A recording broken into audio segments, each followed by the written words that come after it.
130 কোটির ধমক দেখায় যে বেটা, ওই মোদি, ওরাও হেরে যাবে ইনশাআল্লাহ, ওরাও হেরে যাবে। ওখান থেকে আলুর ধমক দে, আলু, পেঁয়াজ, বেটা মন্ডা কয় আটটা গিয়ে কন্যাই কথা কস বেড়া, পেঁয়াজের ধমক দেশ বেড়া। হ্যাঁ, পেঁয়াজ, আমগো পেঁয়াজ বন্ধ করে দিবে, আমরা আলু বন্ধ করে দিবে। হেঁটে ইন্ডিয়া থেকে আমগো আলু বন্ধ, পেঁয়াজ বন্ধ।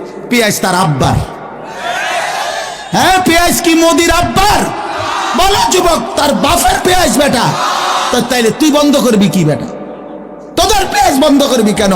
তোদেরকে পেঁয়াজ, রসুন, আদা, চাল, ডাল, ভাত, মাছ খাওয়ায় যিনি, 24 ঘন্টা তোদেরকে বাঁচায় রাখছে যিনি, তিনি তো আমার আল্লাহ বেটা, আমার আল্লাহ, আমার আল্লাহ।